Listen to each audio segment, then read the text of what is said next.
welcome to the Club 33.3 YouTube channel, podcast, or wherever you may be watching or listening to this from. I hope everybody's doing well. As I was sitting around the last couple days thinking about what I wanted my message to be about this week, I couldn't help but think that I kind of needed to go back over where Club 33.3 originated from. For those that seen my first video and heard my message, you kind of know the backstory behind that. For those that didn't, if you want to catch the full 35-40 minute version, it's on my YouTube channel here. You can check that out, but I'm going to give you the condensed 2 or 3 minute version to bring you up to speed, and then I'll go on with today's message. But I was a drug addict for 7 years. For 7 years, pain pills controlled pretty much every decision I made on a daily basis in a negative way. From the time I got up until the time I went to bed, drugs is pretty much what I thought about. You know, I was a functioning drug addict. I would get up and go to work and do all those things, but I wasn't given 110% in my work life, my family life. Because in my mind, I was pretty much committed to whatever I had to do to get my next fix. And that lasted 6 or 7 years, pretty much every day.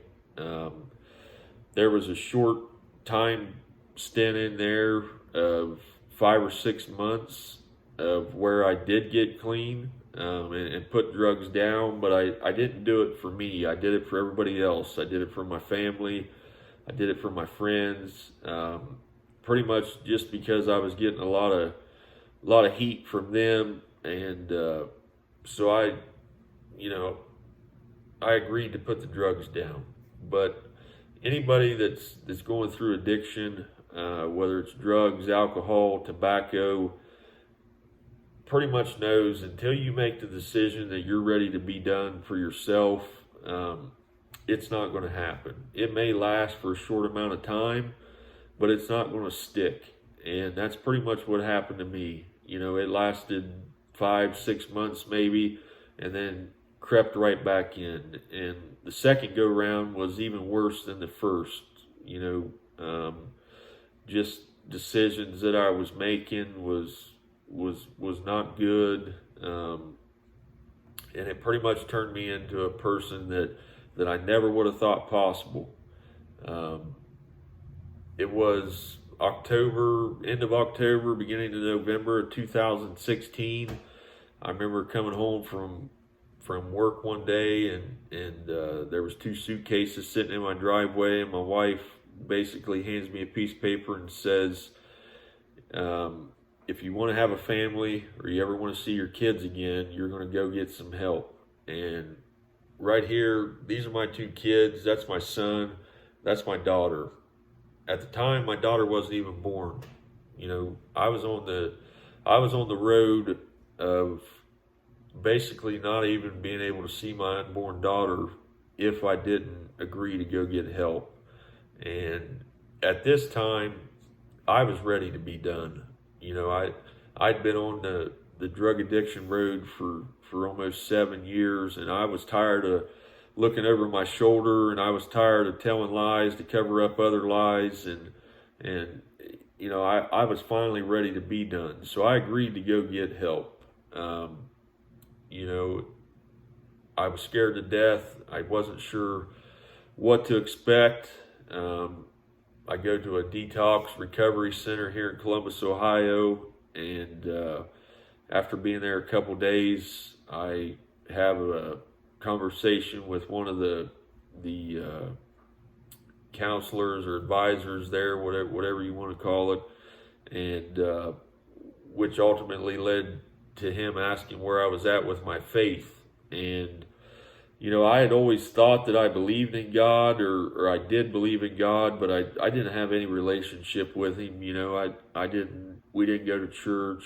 I didn't have a one-on-one relationship with God at this point in my life. So I wasn't real, quite sure how to answer the question other than I said, well, I believe in God, but, that's about as far as it goes. And, I remember him, he said about a 5-10 minute prayer for me. And then later that night, I was laying in bed, and I remember reading scripture. And the first scripture that I read that I kind of comprehended and actually got something out of it was Jeremiah 33:3. And, I may have interpreted kind of what I wanted it to mean at this time, but Jeremiah 33:3 states, "Call unto me, and I will answer thee and show you great and mighty things that you don't know." And at that time, what that said to me was, you've tried it your way up to this point, and look at where it's got you. You're laying in a drug and detox facility. You've pretty much lost anybody or everything that you've ever cared about. Why don't you try it my way and see what happens? What do you have to lose? And I made the decision right then and there and committed to God. I said, God, if you're real and what he's telling me is true, and all I got to do is lay my problems at your feet and commit to making the change, that you will begin to work in my life and help me turn my life around in a positive direction. That's what I'm willing to do. And, at that time I had the most peace and comfort come over me that I've had in, several years prior to that. And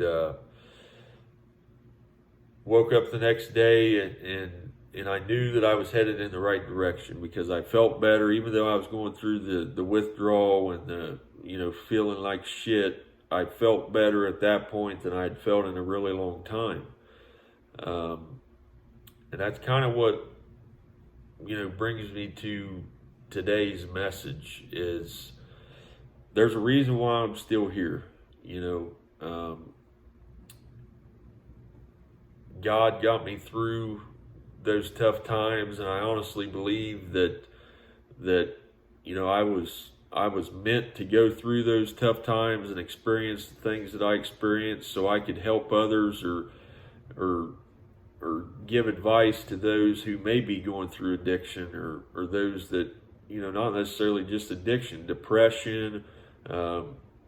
Maybe you're just having a bad day and don't feel like you can keep going. If you're willing to put in the work and willing to put in the effort, it's possible to get to the other side. If you're not dead, you're not done. And that's honestly couldn't be more the truth. There's a reason why I'm still here. I did a lot of things in the past where I shouldn't be here right now, whether that would be incarcerated or dead, but I'm neither of those. And I honestly believe, and I've committed to myself to spend the rest of my life putting my story out there and helping those that are going through tough times, to let them know that it is possible to get to the other side. We all know what a timeline is. That's basically the time frame.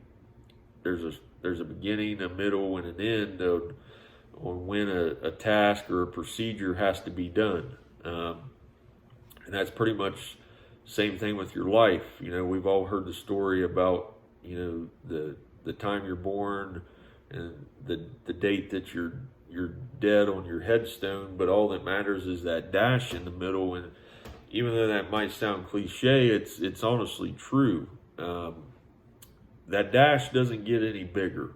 It just continues to get smaller. So anybody that's going through addiction or depression or living a day-to-day life where they don't want to keep going and they're contemplating suicide or whatever that may be, the more you keep pushing that timeline back, that I'll do it tomorrow, I'll do it next week, or I'll do it next month, the more you do that, the shorter that timeline gets. If you got a job and your boss gives you a timeline to get a task done, and you don't get it done in a certain amount of time, pretty much everybody knows there's going to be some type of consequence at the end of that. And same thing goes for your life. The more you push that timeline back, whether I remember vividly, waking up day after day in my mind when I was going through drug addiction, telling myself, as soon as I run out of these pills, I'm not buying anymore. I'm done. I'm not going to do it. And what would happen? I'd get down to my last few and I'd go buy more. And I told myself that story time and time again. And not just with pills. I'd tell myself that story about a lot of things in life. I've always had a lot of dreams and goals and wanted bigger and better things. And, it's real easy to procrastinate and say, well, one day I'll do this or one day I'll do that. Instead of saying one day, why don't we say day one and make that today?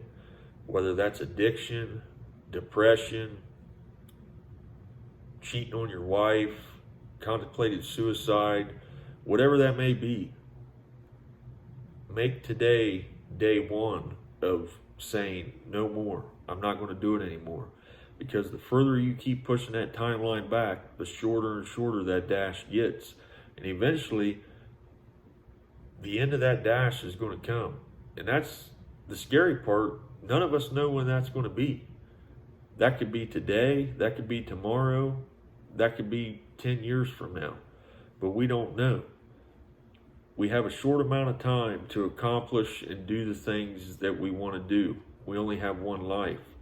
But if we're wasting time on the shit that is negatively affecting us and our loved ones, then what are we actually doing here?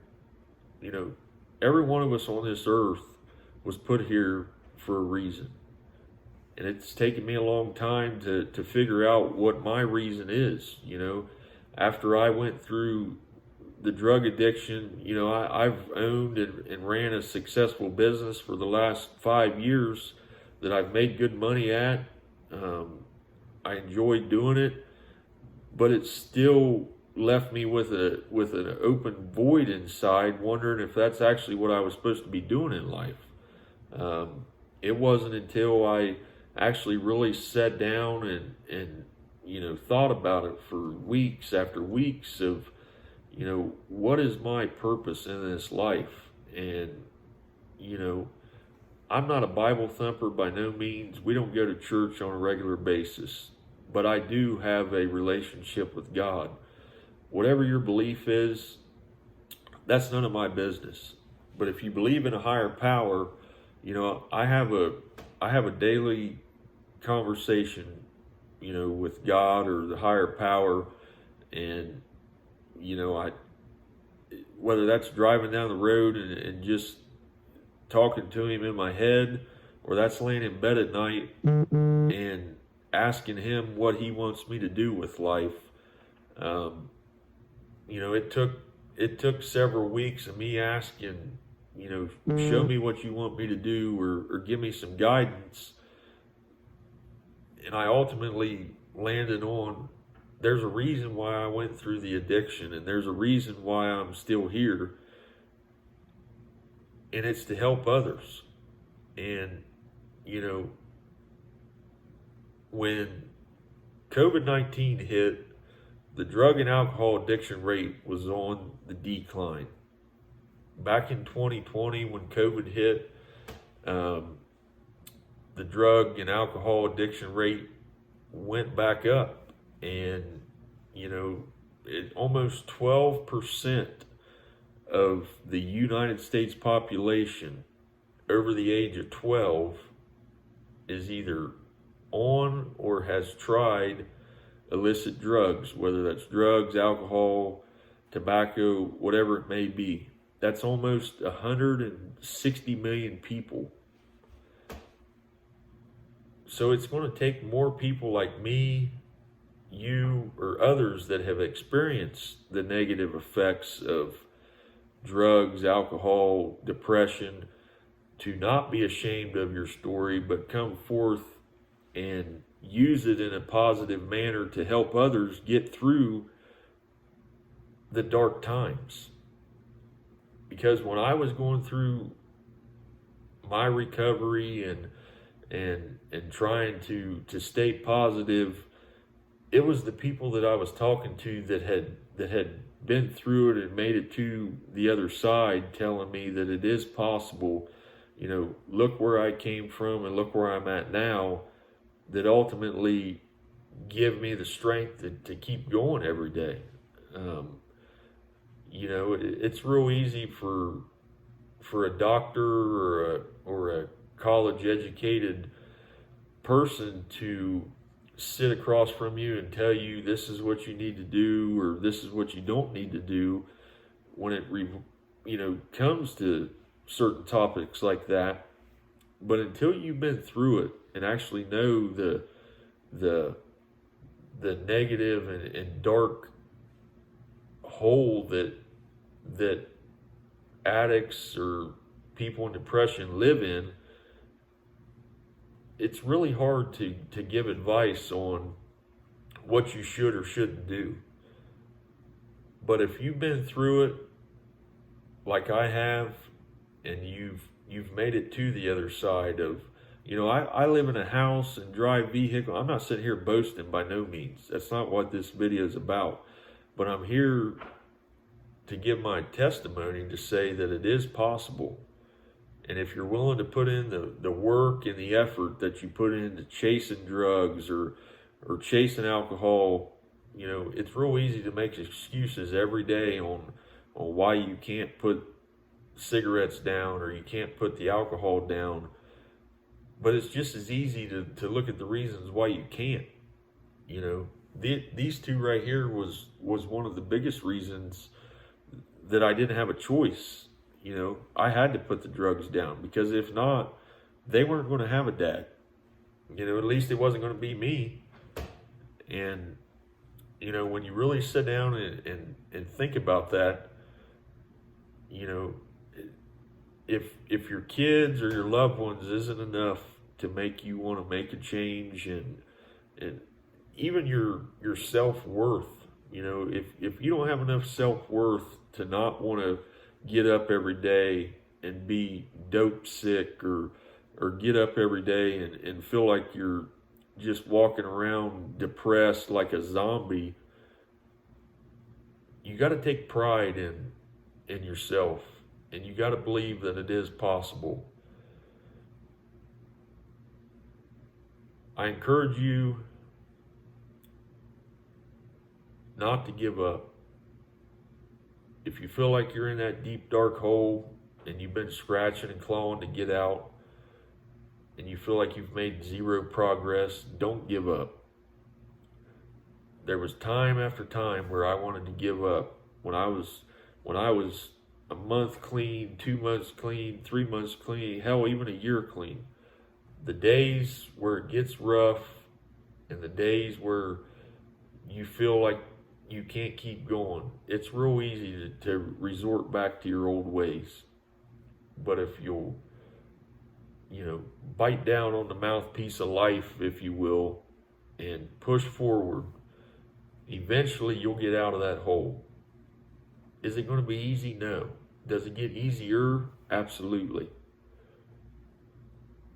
If you guys have any questions, need somebody to talk to, don't be afraid to reach out. I'm committed to help those who are going through dark and tough times make it to the other side. There is another life. You don't have to live in addiction or depression or have suicidal thoughts anymore. Instead of saying one day, make it day one today. I appreciate you guys. I'll talk to you soon.